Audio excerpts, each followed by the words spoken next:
And what it really is John is telling us అసలు వాస్తవానికి ఇక్కడ యోహాను మనకి ఏం చెప్తున్నాడు అంటే the whole purpose behind Jesus. ప్రభువైన యేసు క్రీస్తు కలిగి ఉన్నటువంటి అసలు మొత్తం ప్రధానమైన ఉద్దేశం ఏమిటో. And he's calling us to see Jesus. ఆయన మనని పిలుస్తూ ఉన్నాడు. యేసు ఎవరో నిజంగా చూడటానికి, ఆయన వ్యక్తిత్వము, ఆయన విశిష్టత అవి చూడటానికి in a very different way. ఒక ప్రత్యేకమైన మార్గంలో ఆయన్ని గ్రహించుకోవడానికి మనని ఈ యోహాను పిలుస్తూ ఉన్నాడు. Now you'll know, I'm sure, that all four gospels, మీకు తెలుసు, ఈ 4 సువార్తలన్నీ కూడా they present Jesus Christ. ఇవన్నీ కూడా 4 సువార్తలు కూడా యేసుక్రీస్తు ప్రభువునే మనకు మరి చూపిస్తూ ఉన్నాయి. With the distinctive emphasis. ఒక్కొక్కరు ఒక్కొక్క ప్రత్యేకమైనటువంటి వివిధ కోణాలలో ఆయన యొక్క విశిష్టతను, ప్రత్యేకతను అవి ప్రదర్శిస్తూ ఉన్నాయి. Matthew emphasizes his kingship. పరిశుద్ధ మత్తయి ఆయన రాజు అని, ఆయన రాజరికమును గురించి తెలియజేస్తున్నాడు. He was the promised Messiah. ఆయన వాగ్దానం చేయబడినటువంటి మెస్సియాగా మరి మత్తయి చూపిస్తూ ఉన్నాడు. The king of the Jews. యూదుల రాజుగా ఆయన ప్రదర్శిస్తూ ఉన్నాడు. Mark emphasizes his servanthood. Mark సువార్తలోకి వచ్చేసరికి ప్రభువైన యేసుక్రీస్తు యొక్క సేవకత్వము, ఆయన సేవ చేయడానికి వచ్చిన ఒక సేవకుడని ఆయన ప్రదర్శిస్తున్నాడు. Luke emphasizes his manhood, his humanity. లూకా సువార్తలోకి వచ్చేసరికి ఆయన మానవత్వము, ఆయన మనుషుడని మరి విశిష్టంగా తెలియజేస్తున్నారు. John emphasizes his godhood, his deity. ఎవరికి మనం వస్తే ఈ యోహాను సువార్త యొక్క విశిష్టత ఏమిటంటే ప్రభువైన యేసుక్రీస్తు యొక్క దైవత్వమును గురించి అక్కడ ప్రదర్శింపబడుతుంది. But having said that, we don't want to misunderstand that. ఇదంతా నేను చెప్పిన తర్వాత దాని గురించి మనం ఎంత మాత్రము మరి మరొక విధంగా దాన్ని దురభిప్రాయంలోనికి రాకూడదు. It doesn't mean that each gospel focuses on one emphasis to the exclusion of the others. ఓహో, ఇప్పుడు ఇవన్నిటిని బట్టి మనం చూసేసరికి ఒక్కొక్కటి చూపిస్తుంది కాబట్టి కేవలం ఒక్కటే చూపిస్తుందని అనుకోవద్దు. అన్ని సువార్తల్లో కూడా ఆయన యొక్క విశిష్ట అన్ని లక్షణాలు అవి చూపిస్తూ ఉన్నాయి. కానీ దైవత్వాన్ని గురించి ప్రత్యేకంగా యోహాను సువార్త మనకు విశేషమైన రీతిలో తెలియజేస్తుంది. All four contain presentations of all four emphasis. ఈ 4 సువార్తల్లో కూడా ఈ 4 రకాలైనటువంటి ప్రభువైన యేసుక్రీస్తు యొక్క తత్వములు, ఆయన గుణములు, గుణగణములు, ఆయన లక్షణములు, ఆయన విషయాలన్నింటినీ కూడా ఈ 4 సువార్తలు ప్రకటిస్తూ ఉన్నాయి. But there is allowed within each of them a development of a unique emphasis. అయితే ఈ విధంగా వీటన్నిటి మధ్యలో కూడా ఒక విశిష్టమైనటువంటి, ఒక విశేషమైనటువంటి సంబంధము, మరి ఒకదానికి ఒకటి కలిసిపోయినటువంటి ఒక విషయాన్ని మనం చూస్తాం. John's desire is that we see Jesus in a very unique way. యోహాను యొక్క మరి అభిలాష ఏమిటంటే ఆయన ప్రభువైన యేసుక్రీస్తు యొక్క విశిష్టత, అసలు ఆయన్ని మించినటువంటి వారు ఎవరు లేరు, ఆయన యొక్క వ్యక్తిత్వము ఇక ఆయన వంటి వారు ఎవరూ లేరు, దాని గురించి ఆయన ఎక్కువగా మరి మనకు ప్రకటించారు. I mean a really unique way. అసలు ఇంకా నేను చెప్పాలనుకున్నది ఏంటంటే ఆయన అంత ప్రత్యేకమైన రీతిలో దైవత్వం గురించి, యేసు ప్రభు యొక్క వ్యక్తిత్వం గురించి మరి యోహాను ప్రదర్శించారు. A way that the Jewish nation never understood. యోధా ప్రజలు అనగా ఇశ్రాయేలీయులు ఎంత మాత్రము గ్రహించుకోలేనటువంటి రీతిలో యోహాను యేసుక్రీస్తు ప్రభు యొక్క దైవత్వాన్ని ప్రదర్శించారు. A way that his disciples did not understand. ఆయన యొక్క శిష్యులు సహా గ్రహింపశక్యము అయినటువంటి రీతిలో మరి దేవుని యొక్క యేసు ప్రభు యొక్క దైవత్వాన్ని ఆ యొక్క యోహాను సువార్త ప్రదర్శించింది. And sadly a way that many of us still do not understand. అయితే బాధాకరమైన విషయం ఏంటంటే ఈ నేటి వరకు మనలో అనేకులు ఇంకా గ్రహించుకోలేనటువంటి రీతిలో మరి ఆయన దైవత్వాన్ని గురించి తెలియజేశారు. For example, ఉదాహరణకు if you come into chapter 1 ఒకవేళ మీరు యోహాను సువార్తలోనికి వచ్చినట్లయితే and I'll be moving around a little bit in the gospel. ఈ సువార్తలో వివిధ అధ్యాయాల్లోకి నేను మిమ్మల్ని తీసుకెళ్తూ ఉంటాను. Although we will come to focus on the prologue in a moment. అయితే ప్రస్తుతానికి మాత్రం దీని మీద మీరు మీ దృష్టిని కేంద్రీకరింప చేయాలని కోరుతున్నాను. You see, verse 41 of chapter 1, 1వ అధ్యాయము 41వ వచనంలో here we find Andrew, who was Simon Peter's brother. సీమోను పేతురు యొక్క సహోదరుడైన ఆంద్రయను మనం ఇక్కడ చూస్తున్నాం. And it says of him, he first found his own brother Simon. ఆయన మొట్టమొదటి తన సొంత సహోదరుడైనటువంటి సీమోనును ఆయన కలుసుకున్నాడు. And said to him, we have found the Messiah. ఆయనతో చెప్పాడు, మేము మెస్సాయాను కనుగొంటివి అని. You see, here's the first impression. అయితే ఇక్కడ మొట్టమొదటి మనం గ్రహించుకోవాల్సినటువంటి ఆయన కూర్చున్నటువంటి ఒక గుర్తు ఇక్కడ మనం చూస్తాం. Andrew's first impression of the Christ was, this is the Messiah. అసలు ఆంద్రే యొక్క మొట్టమొదటి ఆయన చూసిన వెంటనే ఆయన కలిగినటువంటి అభిప్రాయము, ఆయనలో కలిగింపబడిన ముద్ర, వేయబడిన ఆత్మలో కలిగిన ముద్ర ఏమిటంటే ఈయన యూదులు ఎవరి కొరకైతే వేచి ఉన్నారో ఆ మెస్సియా, వాగ్దానం చేయబడిన మెస్సియాగా. I think that was good. అది చాలా మంచిది. But no, it wasn't. It was actually a wrong impression. కానీ వాస్తవానికి అది ఒక తప్పు అభిప్రాయం. You see, his understanding of the Messiah was the same understanding of the Jews. ఎందుకంటే యూదులు ఏ విధమైన మెస్సియాను గురించి యూదులు ఏ విధమైనటువంటి అభిప్రాయాన్ని కలిగి ఉన్నారో మరి ఈ ఆంధ్రే యొక్క అభిప్రాయం కూడా యూదుల అభిప్రాయం వంటిదే కానీ వేరే విధమైన అభిప్రాయం కాదు. కాబట్టి అది తప్పు అభిప్రాయం. Their understanding of the Messiah was a political leader. యూదుల యొక్క అభిప్రాయం ప్రకారము మెస్సియా అంటే ఒక రాజకీయ నాయకుడు అనేటువంటి భావనతో వారు ఉన్నారు. Someone who was going to ride into the nation and rid them of the rule of the Romans.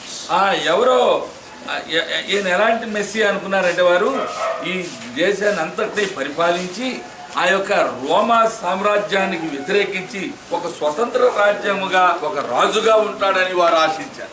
You know, like an Obama, you know, who has in control of a mighty army, is going to come and lead this nation in a mighty victory. That's the view they had of their Messiah.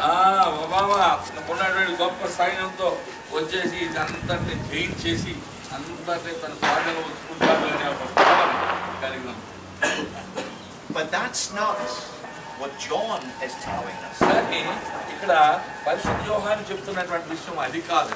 He was the Messiah, ఆయన Messiah, but not as the Jews understood him. కానీ యూదులు ఏ విధమైనటువంటి అభిప్రాయం కలిగి ఉన్నారో అటువంటి Messiah కాదు. అక్కడ ఆయన యోహాను మనకు ప్రదర్శించినటువంటి Andrew's first impression was wrong. ఆంద్రే యొక్క మొట్టమొదటి కలిగిన అభిప్రాయం సరైనటువంటిది. Verse 45, we have another one called Philip. ఫిలిప్పు అనే మరొక వ్యక్తిని 45వ వచనంలో మనం చూస్తున్నాం. And he knows Andrew and he knows Simon. ఆయన ఆంద్రేయును మరి సీమోను పేతురును కూడా ఎరిగిన వాడు అతను. Verse 45 says, Philip found Nathanael and said to him, we have found him whom Moses in the law and also the prophets wrote, Jesus of Nazareth, the son of Joseph. ఏమని రాయబడింది మరి నజరేతు వాడు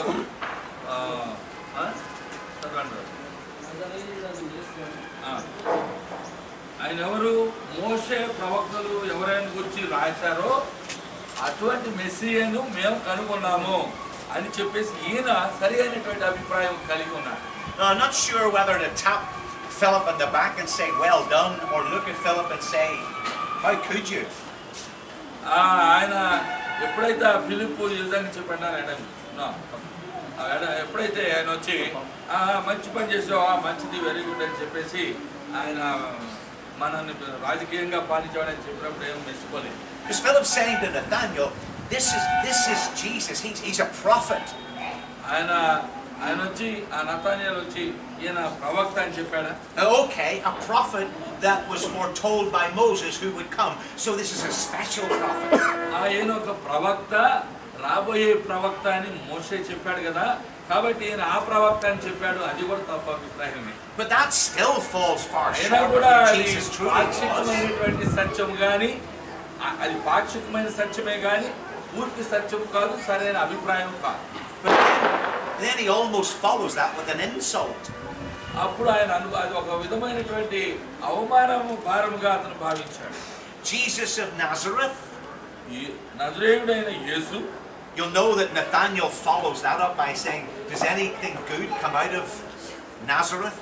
అప్పుడు నతానియేలు అంటున్నాడు, మరి నజరేయుడగు యేసు అని అంటున్నావు, మరి నజరేతు నుండి మంచిది మేలైంది ఏదైనా వస్తుందా అని ప్రశ్నార్థకంగా మాట్లాడాడు. And then he says, the son of Joseph. ఆ తర్వాత ఆయన ఏం చెప్తున్నాడు, యోసేపు కుమారుడు అంటున్నాడు. I sense there's doubt in Philip's mind here. ఫిలిప్పు యొక్క మనసులో నేను అనుకుంటున్నాను అక్కడ ఒక చిన్న సందేహం ఉన్నది. He's trying to work this out. ఇదంతా ఏదో రీతిగా దాన్ని సరి చేద్దాము, ఏదో రీతిగా దీన్ని సమర్థించుకుందాం అనుకుంటున్నాడు. There's something special about this man. ఈ వ్యక్తిని గురించి ఒక ప్రత్యేకత ఉన్నది. But yet he's one of us from Nazareth. కానీ ఈయన ఎవరో కాదు, మనలో ఒకడే అయినా నజరేతు వాడు అని చెప్పి. He's the son of Joseph. ఆయన యోసేపు కుమారుడు. And you can almost see the question marks in his mind. Can the son of Joseph be a real prophet? ఆయన దాదాపుగా అతని మనసులో ఒక పెద్ద ప్రశ్న మనం చూడగలుగుతున్నాం. ఏంటంటే అసలు నజరేతు వాడైన యేసు యోసేపు కుమారుడు, మరి యోసేపు కుమారుడు అసలు ప్రవక్తగా ఉండగలరా, ఆయన ప్రవక్తేనా అనేటువంటి సందేహం. Now that's followed then by a question, verse 46. 46వ వచనంలో మరి ఒక ప్రశ్న అక్కడ వేయడం మనం చూస్తాం. When Nathaniel responds, can anything good come out of Nazareth? ఎప్పుడైతే నతానియేలు మరి నజరేతు నుండి ఏదైనా మేలైనది ఏదైనా వస్తుందా అని ప్రశ్నించినప్పుడు Philip says, come and see. ఫిలిప్పు ఏమంటున్నాడు, వచ్చి చూడమంటున్నాడు. That's a good question. అది చాలా మంచి ప్రశ్నే. Isn't it what we want people to do? ఇది కాదా మనం ప్రజలు చేయాలని మనం కోరుకునేది అసలు వాస్తవానికి కదా. The psalmist says, taste and see that the Lord is good. చూడండి, కీర్తనకారుడైనటువంటి దావీదు ఏం చెప్తున్నాడు, యెహోవా ఉత్తముడని రుచి చూచి తెలుసుకొనుడి అంటున్నాడు. That's a good thing to ask people. Come and see him. అవునండి, ప్రజలను అడగటం అది ఒక మంచి పని. రండి, వచ్చి రుచి చూసి తెలుసుకోండి. So they do.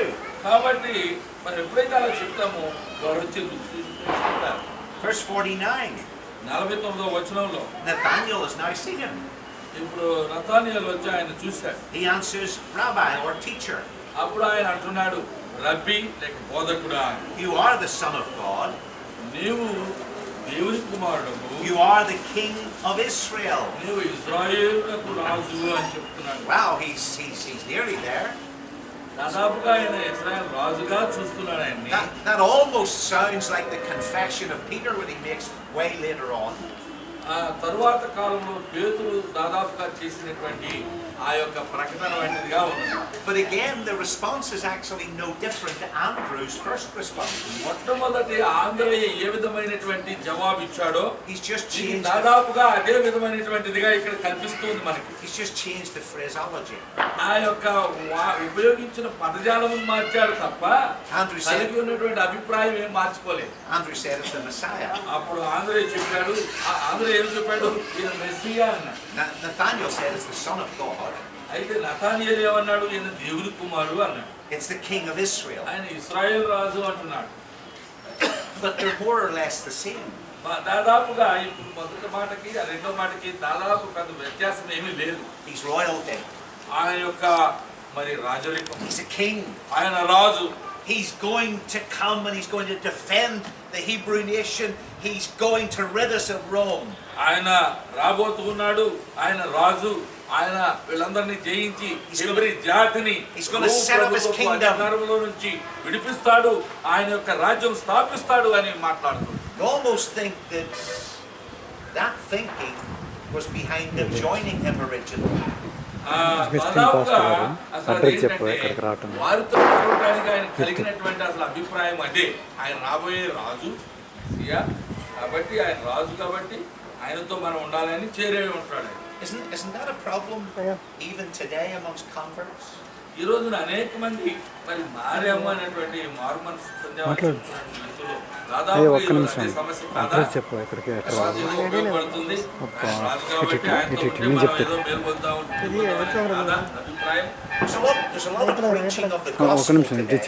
ఈ రోజున ఈ లోకంలో చాలా ప్రకటన అనేది విస్తారంగా ఉన్నది.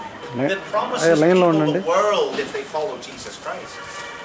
ఆ యొక్క వాగ్దానం ఏంటంటే ప్రజలందరూ కూడా ప్రభు అయిన యేసుక్రీస్తును వెంబడించండి అని వారు పిలుస్తూ ఉన్నటువంటి పని. People follow Jesus Christ with this expectation.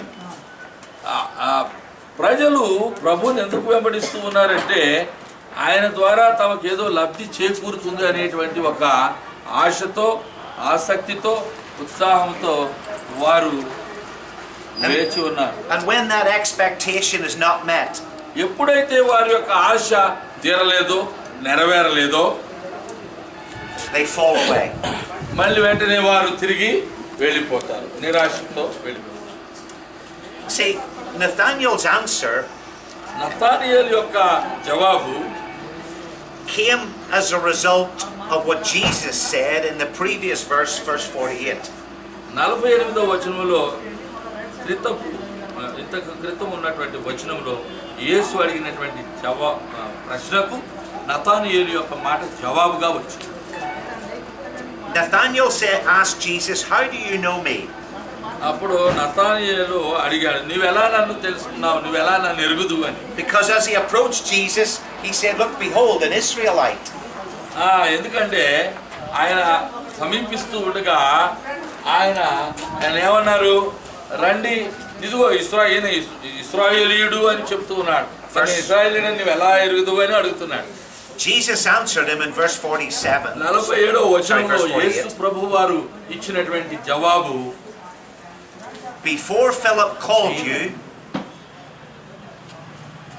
verse 48, before Philip called you when you were under the fig tree, I saw you. 48వ వచనంలో నతానియేలుతో ప్రభు చెప్తున్నటువంటి జవాబు ఏంటంటే, నీవు ఆ యొక్క వృక్షము దగ్గర దాని చెట్టు క్రింద నీవు ఉన్నప్పుడే నేను నిన్ను చూశాను. ఏం చెట్టు అండి అది? అంజూరపు చెట్టు క్రింద నువ్వు ఉన్నప్పుడు నేను నిన్ను చూశాను అని చెప్తున్నాను.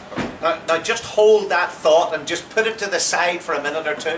ఆ యొక్క ఉద్దేశాన్ని, ఈ తలంపును ప్రస్తుతానికి అట్లా ఉండేవండి, 1-2 నిమిషాలు ప్రక్కన అట్లా ఉంచండి దాన్ని. Because that's important when we pick this up just a bit later on. తరువాత ఇప్పుడు రాబోయే సందేశంలో మనం దీన్ని కొనసాగిస్తూ ఉండగా రాబోయేటటువంటి తలంపులు ఇది ముఖ్యమైన ఆలోచన కాబట్టి దాన్ని అట్లా గుర్తుపెట్టుకోండి, ప్రక్కన అట్లా ఉంచండి 1-2 నిమిషాలు. When Jesus came to this world, యేసుక్రీస్తు ఈ లోకానికి వచ్చినప్పుడు, when Jesus was incarnated, యేసుక్రీస్తు ప్రభువు ఆయన యొక్క మనుష్య అవతారమును ఎత్తి ఉన్నాడు. the Jews didn't recognize him. యూదులు ఆయన్ని గుర్తించలేదు. The disciples didn't understand him. ఆయన శిష్యులు ఆయన్ని గ్రహించుకోలేదు. And we're told, verse 11, 11వ వచనంలో మనం చెప్పబడుతూ ఉన్నాము, that he even came to his own.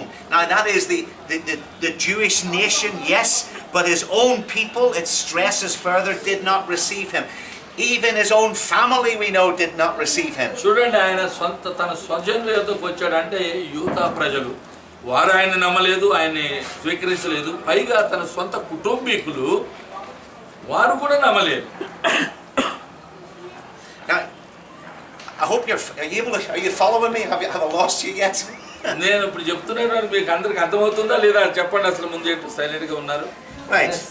Let's go down to verse 35 then of chapter 1, and hopefully it'll all come together in the end. 1వ అధ్యాయము 35వ వచనంలోనికి మనం ఒకసారి వెళ్దాము. The next day again, John, that is the baptizer, John the Baptist, was standing with 2 of his disciples. చదవండి brother. మరునాడు మరలా యోహానును అతని శిష్యులలో ఇద్దరును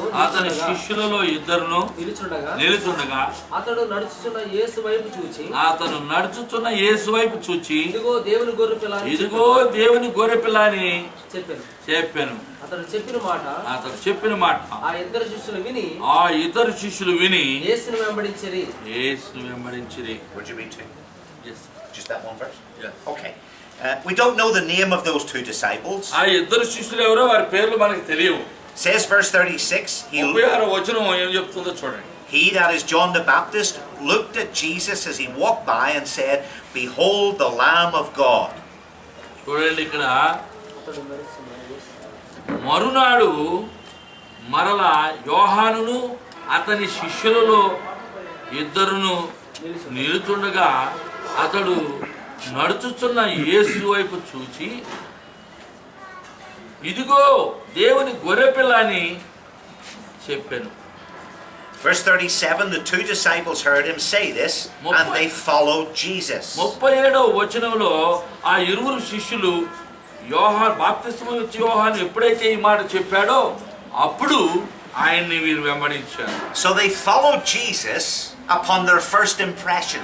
అతడు చెప్పిన మాట ఆ ఇద్దరు శిష్యులు విని యేసును వెంబడించి, And as we have saw, those first impressions are flawed, to say the least. They are imperfect, to say the least. కాబట్టి కనీసంగా మనం ముందు ఏదైతే అభిప్రాయాలు కలిగి ఉన్నారో ఆ అభిప్రాయాలు సరి అయినవి కావు అనేది ఇక్కడ మనం గ్రహించుకుంటున్నాం. So verse 38, Jesus turned and saw them following and said to them, కాబట్టి 38వ వచనంలో యేసు ప్రభువు తన వెంబడించుచున్న వారి వైపు చూచి అడిగినాడు. two questions coming up. రెండు ప్రశ్నలు వస్తూ ఉన్నాయి. Here's number one. ఇక్కడ మొదటి ప్రశ్న ఏంటి? What are you seeking? యేసు వెనుకకు తిరిగి వారు తను వెంబడించడం చూచి, మీరేమి వెతుకుచున్నారు? What do you seek? ఏంటి మీరు వెతికేది? What do you want? మీకేమి కావాలి? Why are you following me? ఎందుకు మీరు నన్ను వెంబడిస్తున్నారు? Now he wants them to ask themselves that question.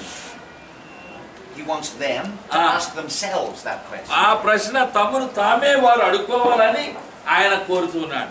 What do you want? ఏం కావాలి మీకు? Why are you following me? ఎందుకు మీరు నన్ను వెంబడిస్తున్నారు? What do you seek? మీరు ఏంటి వెతుకుతున్నటువంటి? Then you get the interesting response from the disciples. అప్పుడు చాలా ఆసక్తికరమైనటువంటి ఒక జవాబు ఆ శిష్యుల నుండి ఆయన విన్నాడు. They said to him, Rabbi, teacher. ఆయనతో వారు అన్నారు, రబ్బీ అనగా బోధకుడా. Again, it's like they're trying to flatter him. మరలా ఇక్కడ మనం చూసినట్లయితే వారు ఆయనను మరి ఏదో విడినట్లుగా, ఆయన్ని గురించి ఏదో గొప్పలు చెప్పినట్టుగా, ఆయన ఎట్లా ఉత్సాహవంతం చేయడానికి మాట్లాడినట్లుగా కనిపిస్తుంది తప్ప నిజంగా వారు మాట్లాడలేదు. It's as if they're sort of saying, well, we know who you are. వాళ్ళు అంటున్నారు, నీవెవరు మాకు తెలుసు. And then comes this response. ఆ తర్వాత ఈ విధమైన జవాబు వారి దగ్గర నుండి వచ్చింది. Where are you staying? ఆయన నీవు ఎక్కడ ఉంటున్నావు? Where are you abiding? నీవు ఎక్కడ నివసిస్తున్నావు? That's a word that's in there, that it's repeated in John chapter 15. Remember, they that abide in me, it's the same word. చూడండి, యోహాను సువార్త 15వ అధ్యాయంలో నాలో నిలిచి ఉన్నట్లయితే మీరు బహుగా ఫలిస్తారు అని చెప్పినటువంటి మాట తిరిగి ఇక్కడ మరలా అది రిపీట్ చేయబడింది. Where do you live? ఎక్కడ మీరు ఉన్నారు? ఎక్కడ నివసిస్తున్నారు? మీరు దేనిలో నిలిచున్నారు? That sounds a bit strange, doesn't it? అది చాలా ఆశ్చర్యకరమైనటువంటి ఒక వింతైనటువంటి ప్రశ్న కదండి. I mean, if Jesus came amongst us today, would that be the first question you'd ask him? ఒకవేళ యేసుక్రీస్తు ప్రభువారు మన మధ్యలో నడుచుకుంటూ ఇలా వచ్చినట్లయితే మనం మొట్టమొదటిగా అడిగే ప్రశ్న అదే కదా, ఎక్కడుంటావయ్యా నీవు? Well, it's not really in the sense of a Jewish tradition, a Jewish practice of questioning and answering. ఇది వాస్తవానికి సాంప్రదాయ సంబంధమైనటువంటి యూదులకు ప్రశ్నలు అడిగి జవాబులు పొందే విధానం అది కాదు వాస్తవానికి. The question in its original sense could be that they were simply asking, where do you live? In other words, are you the king? Do you live in a palace? వాస్తవానికి అసలు ప్రశ్నలో అర్థం ఏంటంటే, నీవు రాజువా, నీవు రాజా ఏమంటావు దాన్ని, భవనంలో, రాజభవనంలో నీవు ఉంటున్నావా అని తెలుసుకోవడానికి వారు అడిగారు. మెస్సియా అంటే అదే కదా వారు ఎక్స్పెక్ట్ చేస్తున్నది. They're trying to put a little bit of flesh on the bones of their first impressions. వారికి ఉన్నటువంటి మొట్టమొదట కలిగినటువంటి ఆ యొక్క ఉద్దేశం అనేటటువంటి ఎముకల మీద ఈ విధమైన కొంత మాంసాన్ని వారు అతుకుతున్నారు అన్నమాట. I think, to be fair, they are trying to work out what they don't understand yet. అసలు వాస్తవానికి వారు ప్రయత్నిస్తూ ఉన్నటువంటిది ఏమిటంటే, అసలు ఆయన ఎవరు? Please shut that down. Brother take care of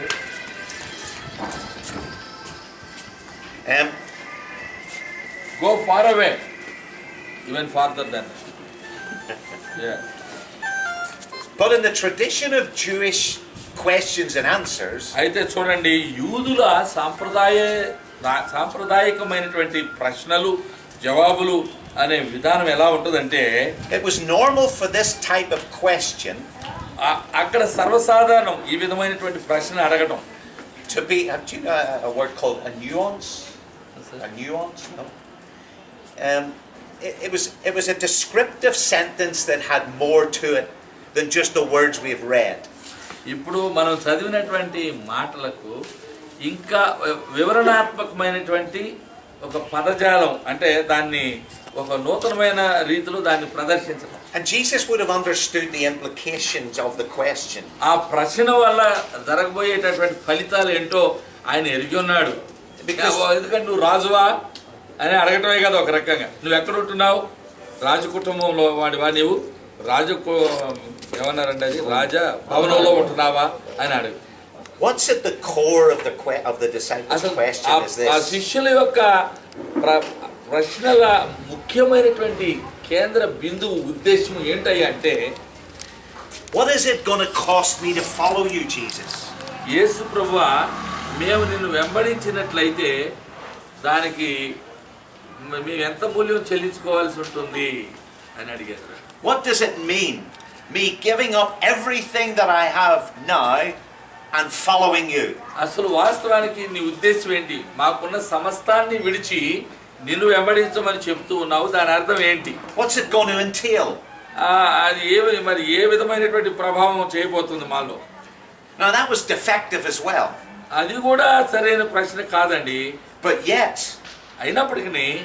there was a flicker of light. కానీ అక్కడ ఒక చిన్న వెలుగు రేఖ, ఒక విధమైన కొంత ఆశ అక్కడ కనిపిస్తూ. Remember Jesus talks about discipleship, having taken up your plow, don't look backwards. మీరు నాగటికర పైన చేయి వేసి వెనుక తిరగొద్దని యేసుప్రభువు చెప్పిన దానిలో దాని భావం ఏమిటి? Jesus talks about a soldier going to take on a tower. Before he goes and takes on the tower, he works out the cost and if he's going to be able to take this tower. So Jesus is not does not see them wrong in asking this question. ఇప్పుడు ఒక సైనికుడు యుద్ధానికని బయలుదేరాడు, ఇక మళ్ళీ యుద్ధానికి బయలుదేరి వాడు వెనక్కి తిరిగి వస్తాడా? రాడు. అదేవిధంగా శిష్యుల వైపు ఆయన చూచి మీరు నిజంగా మరి శిష్యులుగా ఉండి దానికి కావాల్సిన మూల్యాన్ని మీరు చెల్లిస్తారా లేకపోతే తిరిగి వెళ్తారా? In fact, వాస్తవానికి I think God would be rather pleased with us at times if we were honest enough and asked that question.